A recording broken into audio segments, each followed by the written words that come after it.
அல்லேலூயா. எல்லாரும் சந்தோஷமா இருக்கிறீங்களா? Praise the Lord. கர்த்தருடைய பரிசுத்த நாமத்திற்கு மகிமை உண்டாதாக. எல்லாரும் தலைகளை தாழ்த்தும், ஜெபிப்போம்.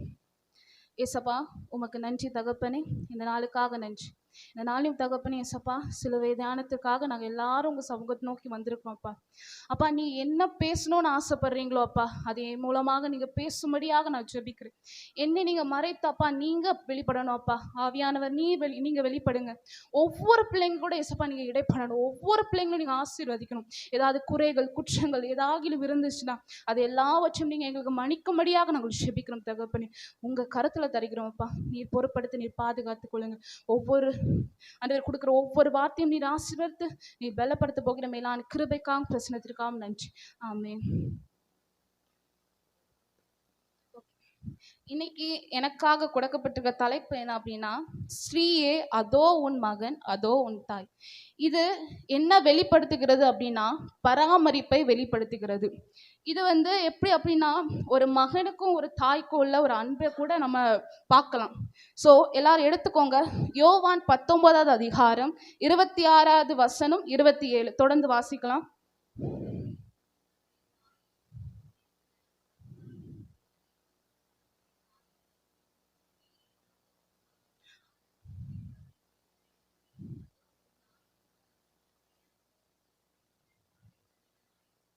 ஆமே. ஸோ ஃபர்ஸ்ட் வசனம் நீங்க பாருங்க, 26வது வசனம். அப்பொழுது இயேசு தம்முடைய தாயையும் அருகே நின்ற தமக்கு அன்பாயிருந்த சீஷனையும் கண்டு தம்முடைய தாயை நோக்கி, ஸ்ரீயே அதோ உன் மகன் என்றார். ஆமே. இப்போ ஏசப்பா கல்வாரி சிலுவையில் அறையும் போது, இப்போ நீங்களே ஒரு எக்ஸாம்பிள் நான் வச்சுக்கிறேன். என்ன அப்படின்னா, இப்போ உங்க பையன் இல்லைன்னா உங்க பொண்ணு யாராவது உங்க பையனையோ உங்க பொண்ணையோ யாராவது உங்க முன்ன வச்சு அடிச்சா உங்களுக்கு எப்படி இருக்கும்? அந்த வலி வேதனை இருக்குமா? எல்லாத்துக்கும் கண்டிப்பா இருக்கும். ஆனா தாய்க்கு முன்னாடியே ஆண்டவரை சிலுவையில அறைந்து அவ்வளோ அவமானப்படுத்தி அவ்வளோ அடிச்சு, அப்ப அந்த தாயோட இருதயம் எவ்வளவு கடினமா இருந்திருக்கும் நீங்க யோசிச்சு பார்த்திருக்கீங்களா? எல்லாருக்கும் அந்த ஒரு நிலை இருந்திருக்கும், நம்ம லைஃப்ல பார்த்துருக்கலாம். அப்போ அந்த டைம்ல கல்வாரி சிலுவையில் அறையும் போது கூட அவரு 30 வருஷம் ஆண்டவர் என்ன செஞ்சாரு? இந்த பூமியில வாழ்ந்தாங்க. 3 வருஷம் ஆண்டவர் என்ன செஞ்சாங்க? ஊழியம் செஞ்சாங்க. எல்லாத்தையும் ஒரு குறைவும் இல்லாம எல்லாமே நிறைவாக இந்த ஆண்டவர் இந்த உலகத்துல என்னென்னலாம் செய்யணுமோ, ஜனங்களுக்கா இருக்கட்டும் சரி, பெற்றோர்களுக்கா இருக்கட்டும் சரி, அவங்களுக்கு கொடுத்திருக்கிற ஒவ்வொரு பிள்ளைங்களுக்கும் என்னென்னலாம் செய்யணுமோ எல்லாவற்றையும் நேர்த்தியாக செஞ்சது யாரு? ஏசப்பா. ஊழியத்தை கூட ஒரு குறையும் வைக்கல, எல்லாத்தையும் நிறைவாக செய்து முடித்தாங்க. கடைசியா அவர் என்னன்னா, கல்வாரி சிலுவையில் அறையும் போது 3ஆவதாக பேசியதுதான் அவங்க அம்மாக்காக பேசின வார்த்தை தான் இது. ஏன்னா இத்தனை நாள் அவங்க அம்மாவை நல்லபடியாக பராமரிச்சிருப்பாங்க. அவங்க அம்மா கிட்ட நல்லா பேசி அவங்க அம்மாவை சந்தோஷமா வச்சிருப்பாங்க.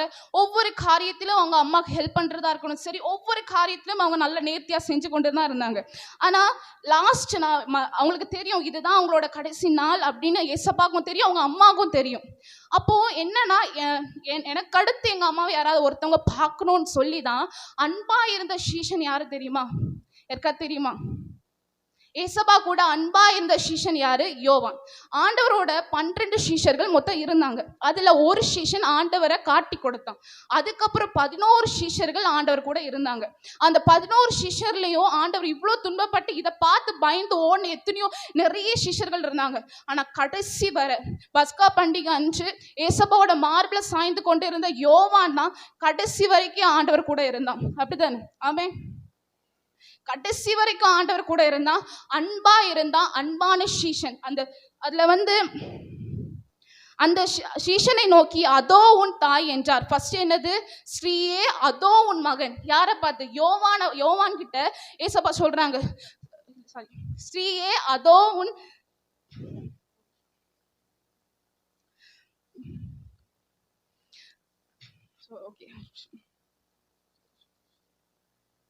இயேசு தம்முடைய தாயையும் அருகே நின்ற தமக்கு அன்பாயிருந்த சீஷனையும் கண்டு தம்முடைய தாயை நோக்கி, ஸ்ரீயே அதோ உன் மகன். அன்பாயிருந்த சீஷனை பார்த்து இயேசுப்பா என்ன சொல்றாங்க? அதோ உன் மகன் என்றார். அடுத்து 2வது நீங்க பாக்குறீங்கன்னா அந்த சீஷனை நோக்கி அதோ உன் தாய் என்றார். அவரோட அம்மாவை யாராவது பராமரிக்கணும், இன்னொருத்தவங்க பராமரிக்கணும், அவங்களை நல்லபடியா பார்த்துக்கணும். நான் போன பிறகு எங்க அம்மா தனிமையில இருக்க கூடாதுன்னு சொல்லி ஆண்டவர் என்ன செஞ்சாங்க, யோவான் கிட்ட கொடுத்தாங்க. அந்த நேரம் முதல் அவன் என்ன செஞ்சான், அவளை தன்னிடமாக என்ன செஞ்சாங்க, ஏற்றுக்கொண்டாங்க. ஆமென். ஆனா இப்போ உள்ள காலகட்டத்துல நீங்க என்ன நினைக்கிறீங்க அப்படின்னா எனக்கு தெரியல. பட் ஆனா அந்த உலக பிரகாரமா நம்ம பார்க்கும்போது எத்தனையோ பிள்ளைங்க பெற்றோர்களை மரியாதை கூட கொடுக்காம, பெற்றோர்களை கவனிக்காம இருக்கிற எத்தனையோ பிள்ளைங்களை நம்ம பார்க்கிறோம். 10 மாதம் தாய் வயிற்றுல இருந்து சுமந்து அவங்கள ஒரு வழிக்கு கொண்டு வந்து 5 வயசு வரை பராமரிக்கிறது நீங்க பார்த்துருப்பீங்க. கீழே இறக்கி விட மாட்டாங்க. அந்த நேரத்துக்கு தகுந்தாப்புல ஃபீடிங் பண்ணி அவங்களுக்கு என்னென்னலாம் தேவையோ பார்த்து ஒவ்வொரு காரியத்தை செய்வாங்க. ஆனா என்ன அப்படின்னா அவங்களுக்கு ஸ்கூல் லைஃப் வரும், அதுக்கப்புறம் காலேஜ் லைஃப் வரும். இந்த ஒவ்வொருத்தருக்கும் பெற்றோர்கள் எப்படிலாம் ஓட வேண்டியது இருக்குன்னு எல்லாருக்குமே உங்களுக்கு தெரியும். பெற்றோர்களாகி நீங்களும் இருக்கிறீங்க, உங்க பிள்ளைங்களுக்காக எவ்வளவு நீங்க வாழ்றீங்க, எவ்வளவா நீங்க அவங்களுக்காக சாக்ரிஃபைஸ் பண்றீங்க, இது எல்லாமே உங்களுக்கு நல்லாவே தெரியும். அப்படிதானே? அப்போ இத்தனை ஆண்டு, அதாவது ஆண்டவர் 30 வருஷமும் அந்த அவங்க குடும்பத்தோடு இருக்கும்போது எல்லாத்தையும் நேர்த்தியா செஞ்சாங்க. கடைசியா அவங்க கல்வாரி சிலுவையில அவங்களுக்கு இதுதான் கடைசின்னு சொன்ன உடனே அவங்க தாயை பார்க்கணும்னு சொல்லி யார்கிட்ட கொடுத்தாங்க, யோவான் கிட்ட கொடுத்தாங்க. ஆனா நம்ம இப்போ என்ன செய்யறோம், நம்ம பெற்றோர்களை எந்த நிலையில நம்ம வைத்திருக்கோம் யோசிச்சு பாருங்க. நம்ம பெற்றோர்களை எந்த நிலையில நம்ம வச்சிருக்கோம்ட்டு. நீங்க எத்தனையோ நியூஸ்கள் நீங்க கேள்விப்படுறீங்க இல்ல, அப்படிதானே? எத்தனையோ பேர் பெற்றோர்களை ரோட்ல அடிச்சு துரத்துறது. பிகாஸ் ஆஃப் அந்த மருமகளால எத்தனையோ பிரச்சனைகள் வீட்டுல நடக்குது, மருமகனால எத்தனை பிரச்சனைகள் நடக்குது. நீங்க பார்த்துட்டு தானே இருக்கிறீங்க. எத்தனையோ தாய்மார்கள் அழுறாங்க, என் பையனை நான் இவ்வளவு கஷ்டப்பட்டு வளர்த்தேன், என் மகளை இவ்வளவு கஷ்டப்பட்டு வளர்த்தேன், அவளுக்காக நான் நிறைய சகிச்சேன், ஆனா எனக்காக அவ என்ன செஞ்சா, கடைசியில் அவங்களுக்கு கிடைக்குது என்னது, ரோடு தான். எல்லாரும் புரியுதா? அவங்களுக்கு கடைசியில என்ன கிடைக்குது, ரோடு மட்டும் தான் கிடைக்குது. அவங்க என்ன ஆசைப்பட போறாங்க, அவ்வளவு பேர் அவங்க என்னதான் ஆசைப்படுவாங்க, ஒரு அன்பை மட்டும் தான் அவங்க ஆசைப்படுறது.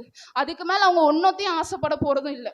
ஜஸ்ட் நீங்க நேரத்துக்கு சாப்பாடு, ஒரு இருக்கிற ஒரு இடம், அதுக்கு மேல உங்களுக்கு ஏதாவது அவங்க உங்ககிட்ட இருந்து நீ எனக்கு அது தரணும் இது தரணும்னு ஆசைப்படுறாங்களா?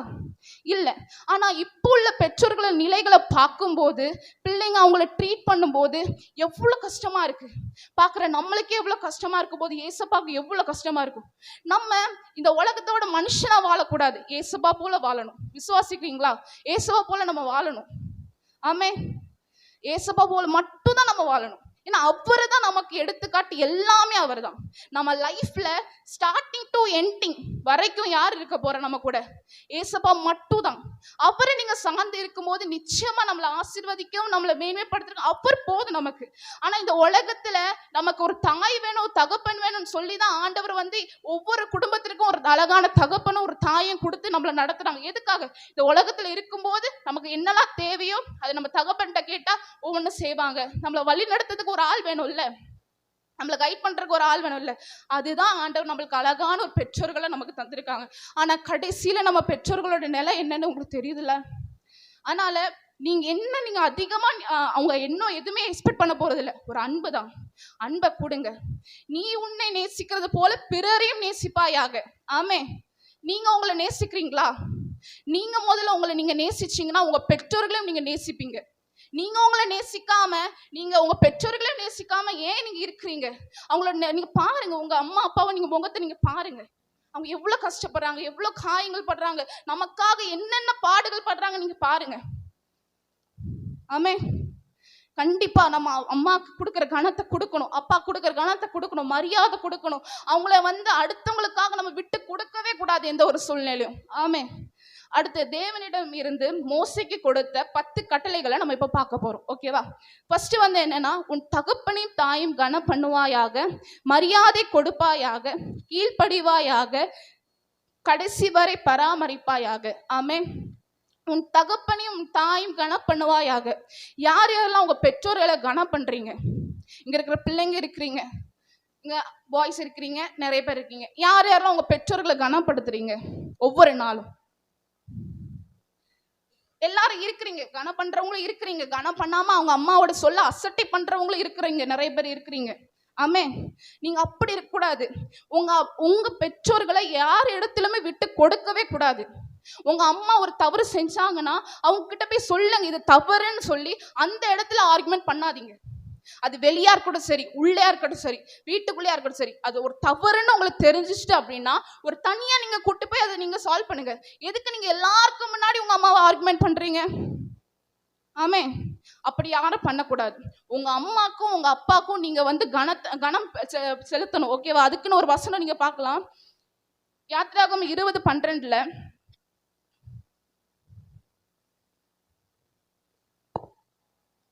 உன் தேவனாகிய கர்த்தர் உனக்கு கொடுக்கிற தேசத்திலே உன் நாட்கள் நீடித்திருப்பதற்காக உன் தகப்பனை உன் தாயும் கனம் பண்ணுவாயாக. ஆமே, உன் தேவனாகிய கர்த்தர் உனக்கு கொடுக்கிற இந்த தேசத்துல நீ உன் நாட்களை நீடித்து இருக்கணும் அப்படின்னா முதல்ல நீ என்ன செய்யணும்? தகப்பனையும் தாயும் என்ன செய்யணும்? கனம் பண்ணுகிற பிள்ளைங்களாக நீங்க முதல்ல வளரணும். உங்க அப்பா அம்மாக்கு கீழ்ப்படிங்க. செகண்ட் வார்த்தை என்னன்னா மரியாதை கொடுக்கணும். இப்போ உள்ள காலகட்டத்தில் என்ன அப்படின்னா நிறைய வாலிப பிள்ளைங்க, பசங்களா சொல்லலாம் சரி, பிள்ளைங்களா இருக்கட்டும் சரி, என்ன பண்றாங்க? பிள்ளைங்க பெற்றோர்கள் ஒரு ரெஸ்பெக்ட் கொடுக்கறது கூட இல்லை. எல்லாருக்கும் முன்னாடி எங்க வா, ஏன் அங்க போ, அப்படி பேசுறவங்க இருக்கிறாங்க. கெட்ட வார்த்தை போட்டு கூட இத்தனை வருஷம் அவங்கள வளர்த்த அம்மா தெரியல, அந்த நேரத்தில் அவங்கள கெட்ட வார்த்தை போட்டு ஏசுற எத்தனையோ பிள்ளைங்க இருக்கிறாங்க. நம்ம பாக்குறோம் தானே? இது எல்லாம் மாறணும். ஏன்னா அம்மா அம்மா அப்பா இது எல்லாமே அவங்க நமக்கு ஒரு அன்பை காட்டுறவங்க, நம்மளை வழி நடத்துறவங்க, நமக்காக ஒவ்வொரு நாளும் ஜெபிக்கிற ஒரு தகப்பனா யாரு? தகப்பனும் தாயினா யார்? நம்ம பெற்றோர்கள் மட்டும்தான். ஸோ அவங்களுக்கு நம்ம அட்லீஸ்ட் எதுவுமே நம்மள பண்ண முடியட்டா கூட அட்லீஸ்ட் ஒரு ரெஸ்பெக்ட் மட்டுமா நீங்க கொடுங்க உங்க பெற்றோர்களுக்கு. ஆமே. அடுத்து வந்து கீழ்ப்படிவாயாக. ஆமே, கீழ்ப்படிந்து நடக்கணும். உங்க அம்மா ஒரு காரியம் சொன்னாங்க அப்படின்னா அது கேட்டுட்டு அது எப்படி நம்ம அம்மா சொல்ற ஒவ்வொரு வார்த்தையும் அது கரெக்டாக தான் இருக்கும். தவறா எந்த ஒரு வார்த்தையும் நம்ம அம்மாவா இருக்கட்டும் சரி, அப்பாவா இருக்கட்டும் நம்ம சொல்லவே மாட்டாங்க. என்ன காரியம் பிள்ளைக்கு இது நல்லதா கெட்டதான்னு யாருக்கு தெரியும்? ஃபர்ஸ்ட் யாருக்கு தெரியும்? ஏசப்பாக்கு தெரியும். அதுக்கப்புறம் தாய்க்கும் தகப்பனுக்கும் தெரியும் என் பிள்ளை இதை கொடுத்தா அவ பண்ணுவாளான்னு சொல்லி. யாருக்கு தெரியும்? ஏசப்பாக்கு தெரியும். அதுக்கு அடுத்து தாய்க்கும் தகப்பனுக்கும் தெரியும். அப்போ இந்த காரியம் அவளுக்கு கொடுக்கும்போது அவ சேவாளா செய்ய மாட்டாளா அந்த ஒரு டவுட்டோட அவ செய்வானா அது நம்பிக்கை நம்ம கிட்ட தருவாங்க. அவ செய்ய மாட்டானா வேண்டாமாங்க. அவங்க சொல்றது கேட்டு நம்ம கீழ்ப்படியாம நம்ம அசட்டை பண்ண நாட்கள் எத்தனையோ உண்டு. நீ அந்த இடத்துக்கு போவாத, அங்க போவாத, இங்க போவாத. ஆனா அவங்க சொல்ல மீறியும் நம்ம போவோம். ஏதாவது ஒரு பிரச்சனைகளோட நம்ம வீட்டுக்கு வருவோம். அப்ப அம்மா என்ன சொல்லுவாங்க? நான் சொன்னேன் நீ போகாத பிரச்சனைகள் வரும். ஆனா நீ அதை மீறி என் வார்த்தையை மீறி நீ போனனால தானே இந்த பிரச்சனை வந்திருக்குன்னு சொல்லுவாங்க. இப்படிப்பட்ட சூழ்நிலைகள் நம்ம மாறணும் அப்படின்னா ஃபர்ஸ்ட் நீங்க என்ன செய்யணும்? உங்க அம்மாவை கீழ்ப்படிங்க. உங்க பெற்றோர்கள் சொல்லுகிற ஒவ்வொரு வார்த்தையும் கீழ்ப்படிந்து நடக்கிற பிள்ளைங்களாக மாறணும். அடுத்து பராமரிப்பு. ஆமே, பராமரிப்பு பத்தி என்ன அப்படின்னா, இப்போ ஒரு சின்ன ஒரு எக்ஸாம்பிள் தான் சொல்றேன். இப்போ ஒரு வயசுல இருந்து பிறந்ததுல இருந்து அந்த மந்த்ல இருந்து அந்த 5 இயர்ஸ்க்குள்ள பிள்ளைங்க வந்து என்ன செய்வாங்க? தாயோட மடியில தான் இருப்பாங்க. அவங்களுக்கு ஏற்ற நேரங்கள் வரும்போது ஃபீட் பண்ணணும். அதுக்கப்புறம் அவங்களோட எல்லா விதமான திங்ஸ் எல்லாம் சேஞ்ச் பண்ணணும். நம்மளோட ட்ரெஸ்ஸை எல்லாமே ஆக்வர்ட் ஆக்குவாங்க, அசிங்கம் பண்ணுவாங்க. அதை நம்ம என்ன செய்வோம்? கழுவும். அதை நம்ம ஒரு கஷ்டமாவே நினைக்க மாட்டோம், சந்தோஷம் தான் படுவோம் தவிர அதை நம்ம கஷ்டமா நம்ம என்னைக்கும் எண்ண மாட்டோம். ஆனா தாய் வந்து முதிர் வயது ஆன உடனே அவங்க வந்து படுக்கையில படுத்த உடனே நம்ம அவங்கள கண்டுக்கிடுவோமா? யோசிச்சு பாருங்க. யாராவது கண்டுக்கிறீங்களா? உங்களோட அம்மாவா இருக்கட்டும் சரி, உங்க அப்பாவா இருக்கட்டும் சரி, கடைசியில் அவங்க வந்து படுக்கையில இருக்கும்போது அவங்களுக்கு நீங்க பாக்குற ஒரு பிள்ளைங்களா இருக்கிறீங்களா? அவங்களை கடைசி வரை அவங்களை கண்ணின் மணி போல பாக்குற உங்களை எவ்வளவு கஷ்டப்பட்டு பார்த்துருப்பாங்க. அதுல பாதியாவது உங்க அம்மாவும் அப்பாவும் நீங்க பாக்குறீங்களா? யோசிச்சு பாருங்க. பாக்குறீங்களா? படுக்கையில இருந்தோடனே தனி ரூம், தனி டம்ளர், அங்க பிள்ளைங்களை பக்கத்துல கொண்டு போக கூடாது. கொண்டு போன இன்ஃபெக்ஷன். என்ன இன்ஃபெக்ஷன்? ஏன்னா ஏன் தாய் தகப்ப ஏசப்பா தானே நமக்கு தந்தது. ஏசப்பாவே அவங்களோட தாயை கடைசி வரை பார்க்கும்போது நீங்க உங்களாலேயே பார்க்க முடியாது. நம்ம ஏசப்பாவோட பிள்ளைங்க, அதுல ஒரு பாதி பங்காவது நம்ம இருக்கக்கூடாதா? இருக்கலாம் தானே? இன்றைக்கு நம்ம ஒரு தீர்மானம் எடுப்போம். யார் எப்படினாலும் போகட்டும், நம்ம இங்க இருக்கிற ஒவ்வொருத்தரும் நம்ம யாரோட பிள்ளைங்க? ஏசப்பாவோட பிள்ளைங்க. இன்றைக்கு ஒரு முடிவை நம்ம எடுப்போம். வாழ்ந்தா யாருக்காக? ஏசப்பாக. கொடுத்திருக்கிற ஒவ்வொரு பிள்ளைங்க, ஒவ்வொரு நம்ம கொடுக்கப்பட்டிருக்க பெற்றோர்கள் பிள்ளைங்க எல்லாமே யார் தந்தது? ஏசப்பா தந்தது. ஸோ ஏசப்பா தந்த பிள்ளைங்களை நீங்க நல்லா வளங்க. அதை தொடர்ந்து இங்க இருக்கிற ஒவ்வொரு பிள்ளைங்க, எனக்கும் நான் சொல்றேன், நானும் சில நேரங்களில் கோவப்படுவேன், சில நேரங்கள் அம்மா வேசுவேன், அப்பா வேசுவேன். இதெல்லாம் ஃப்ராங்காக நான் சொல்கிறேன். ஆனால் ஒருபோது நம்ம வந்து அது சொன்ன பிறகு தான் நமக்கு அந்த வருத்தம் இருக்கும் போல, சொன்னதுக்கு முன்னாடி நம்ம திட்டும் போது நம்ம கோபத்தில் என்னன்னாலும் திட்டுவோம். ஆனால் அந்த திட்டும் போது தப்புன்னு நமக்கு தெரியும். ஆனால் அந்த டைமில் அந்த தப்பை நம்ம திருத்திக்க மாட்டோம். போக போக தான் நம்ம திருத்திக்கிடுவோம். அதே போல தான் உங்கள் அம்மா அப்பாவை கனம் பண்ணுங்க, ரெஸ்பெக்ட் கொடுங்க. என்ன உங்கள் அம்மா செய்ய சொல்கிறாங்களோ அதை செய்யுங்க. ஏன்னா இப்போ தான் உங்கள் அம்மா கஸ்டடியில் நம்ம எல்லாரும் இருக்க முடியும். அதுக்கப்புறம் நீங்கள் ஒரு வேலைக்கு போனாரு, அதுக்கப்புறம் உங்கள் இதுதான் உங்கள் ட்ராக்ல தான் நீங்கள் போவீங்க. அப்படிதானே? இருக்கிற வர பெற்றோர்களுக்கு கீழ்ப்பணிந்து நடக்கிற பிள்ளைங்களாங்க நம்ம மாறுவோம். ஆமென். அடுத்தது இயேசு எப்படிப்பட்ட பிள்ளையா இருந்தாங்கன்னு சொல்லி நம்ம இப்போ பார்க்க போறோம். அடுத்து என்ன அப்படின்னா, தீர்க்க தரிசனங்களை நிறைவேற்றுகிற பிள்ளை. ஆமென். தீர்க்க தரிசனங்களை நிறைவேற்றுகிற பிள்ளை. இந்த உலகத்துல அவர் 30 வருஷம் அவர் பிறந்து 3 வருஷம் ஊழியம் செஞ்சாங்கல்ல, 3 வருஷம் பிதாவின் சித்தத்தின்படி எல்லா காரியத்தையும் நேர்த்தியா செஞ்சு முடிச்சார். தீர்க்க தரிசனமும் நிறைவேறப்பட்டது. ஆமென். ஆமென். 30 வருஷம் அந்த அவங்க வந்து என்ன, அவங்க அப்பா இறந்ததுக்கு அப்புறம் அவங்களோட அம்மாவா இருக்கட்டும் சரி, அவங்களோட சகோதரியா இருக்கட்டும் சரி, இது எல்லாரையும் பார்த்தது யாரு? ஏசப்பா தான். அவங்க தச்சு வேலை செஞ்சு இவங்க எல்லாரையும் பார்த்துக்கிட்டாங்க. அந்த ஒரு இருதயம் ஆண்டவருக்கு இருக்கும்போது நமக்கும் அந்த இருதயம் வேணும். அப்போ இந்த உலகத்துல அவர் பிறந்து வளர்ந்து அவர் தீர்க்க தரிசனங்களை நிறைவேற்றி அவர் இப்போ யார் கூட இருக்கா? பிதாவின் கூட இருக்கிறார். ஆமே. அடுத்து வந்து பெற்றோர்களை கனப்பண்ணும் பிள்ளைகள் நம்ம இப்ப பார்த்தோம். அடுத்து வந்து உபத்திரவத்திலும் உத்தமம் உள்ள பிள்ளை. ஆமே. இப்போ நமக்கு ஒரு சின்ன பலவீனம் வந்த உடனே நம்ம என்ன செய்யறோம்? சின்ன பலவீனம் வந்தோடனே, இப்போ உங்களோட பெற்றோர்கள் இருக்கிறாங்க, பலவீனப்பட்டு இருக்கிறாங்க, உங்களுக்கு ஒரு குட்டி பலவீனம் வந்துட்டு நீங்க என்ன செய்வீங்க? நானே பலவீனத்துல இருக்க ஒன்னே பார்க்கணுமா அப்படின்னு கேட்பீங்களா? யாராவது கேட்டது உண்டா? சிலவங்க கேட்பாங்க, எனக்கு அது இல்லை இது இல்லை, நான் இந்த பலவீனத்துல இருக்கேன், இந்த பலவீனத்துல நான் உன்னை எப்படி பார்ப்பேன்? அப்படிப்பட்ட பிள்ளைங்களும் இருக்காங்க. ஆனா ஆண்டவர் அவ்வளோ உபத்திரவப்பட்டும் ஒவ்வொருத்தருக்காக ஆண்டவர் என்ன செஞ்சாங்க? கல்வாரி சிலுவையில அவர் பெற்றோர்களை பார்க்கறதுக்கு, தாயை பார்க்கறதுக்காக யார்கிட்ட? யோவான் கிட்ட கொடுத்தாங்க. யோவானும் அந்த நேரத்திலேயே தன்னிடமாக சேர்த்து கொண்டது யாரு? யோவான். ஏன்னா அன்பா இருந்த சீஷன். அவங்களோட இருந்த எல்லா சீஷர்களும் ஓடி போனாங்க. கடைசி வரை இருந்தது யாரு? யோவான் மட்டும் தான். ஆமே. அதே போலதான் நம்ம அன்பா இருக்கணுங்க. யார் என்ன சொன்னாலும் நீங்க கண்டுக்கிடாதீங்க. ஏன்னா இந்த உலகம் 1னா 2 சொல்லும்.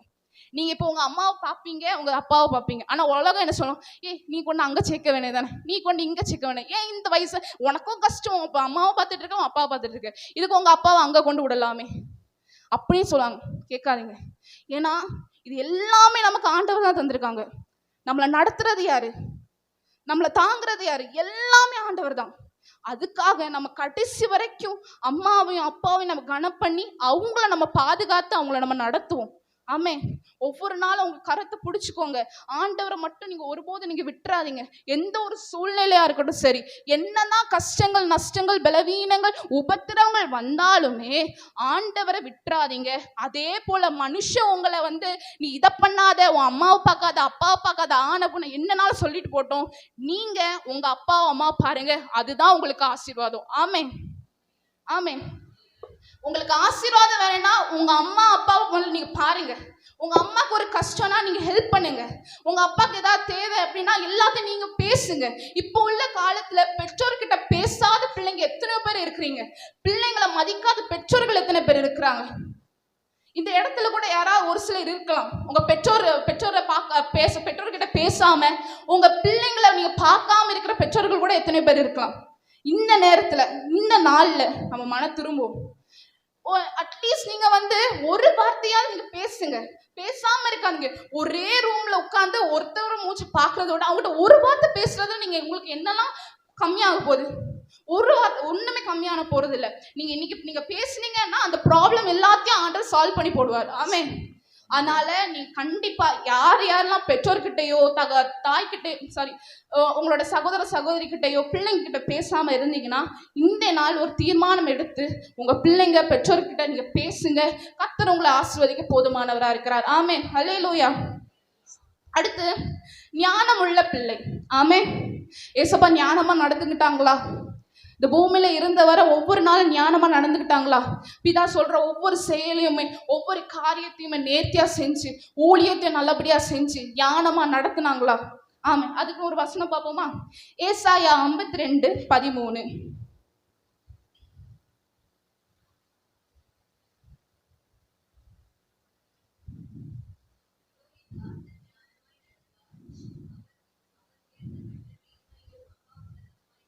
ஆமே, இதோ என் தாசன் ஞானமாய் நடப்பார். இது யார் சொன்னது? பிதா சொன்னது. ஆமே, பிதா சொன்னது. இதோ என் தாசன் ஞானமாய் நடப்பார், அவர் உயர்த்தப்பட்டு மேன்மையும் மகா உன்னதவுமாய் இருக்கிறார். ஆமே, அவர் உயர்த்தப்பட்டவர், மேன்மை உள்ள தேவன், உன்னதமான கர்த்தர். ஆமே. ஆமே. அடுத்து உறவுகளை உதறி தள்ளாத பிள்ளை. ஆமே, உறவுகளை உதறி தள்ளாத பிள்ளை. இது 5வது வார்த்தை. என்ன அப்படின்னா, இது நம்ம கூட நிறைய ரிலேட்டிவ்ஸ் இருப்பாங்க, நிறைய ஃபேமிலிஸ் நம்மளை சுற்றிலும் நிறைய பேர் இருப்பாங்க. ஆனா அவங்க சொல்லுவாங்க, ஏதாவது ஒரு கஷ்டப்பட சூழ்நிலையில உனக்கு கஷ்டமா, உனக்கு என்ன வேணாலும் நீ என்கிட்ட நான் பண்றேன்பாங்க. நல்லா இருக்கப்போ வருவாங்க, நல்லா இருக்கப்போ உனக்கு என்ன தேவைனாலும் என்னை கான்டாக்ட் பண்றேன், என்ன தேவைனாலும் என்கிட்ட கேளு, நான் உனக்கு செய்வேன். ஆனா கடைசியில கஷ்டப்பட்டு இருக்கிற நேரத்துல அவங்க வருவாங்களா? நம்மளை கை கொடுக்க வருவாங்களா? பெரிய கான்ஃபிடன்ஸ் லெவல் அதிகமா நம்மளுக்கு பூஸ்டப் பண்ணிட்டு போவாங்க, நான் உனக்கு இருப்பேன். ஆனா கடைசி வரைக்கும் நம்ம கூட இருக்கிறது யார்? மட்டும்தான். அவரோட அன்பு ஒன்றுதாங்க நம்மளை இந்த நாள் வரை இந்த இடத்துல நம்ம நிக்க வச்சிருக்கு. ஆமே, விசுவாசிக்கிறீங்களா? இல்லைன்னா நம்ம இங்க இருக்கிறோமே, இன்னைக்கு இங்க இருக்கிறோம், நாளைக்கு இந்த இடத்துல இருப்போமான்னு கூட ஒரு டவுட் தானே. ஆனா இந்நாள் வரை நம்ம ஜீவனோட சுகத்தோட பலத்தோட வாழ வைக்கிறது யாரு? ஏசப்பா ஒருவரே. ஆமே, அல்லேலூயா. இருக்கிற ஒவ்வொரு நாளும் உங்க பெற்றோர்களுக்கு மரியாதை கொடுங்க, பெற்றோரை கனப்படுத்துங்க, பெற்றோரோட வார்த்தையில கீழ்படிங்க. ஒருபோதும் அசட்டையா மட்டும் ஒருபோதும் நீங்க எண்ணிடாதீங்க. உங்க பெற்றோர்கள் என்ன சொல்ல போறாங்க? நன்மையான காரியம் மட்டும் தான் செய்ய போறாங்க. அதனால அவங்க சொல்ற ஒவ்வொரு வார்த்தையும் கேளுங்க, கீழ்படிங்க, நடங்க. கர்த்தர் உங்களை ஆசீர்வதிக்க அவர் போதுமானவரா இருக்கிறார். ஆமே, அல்லேலூயா.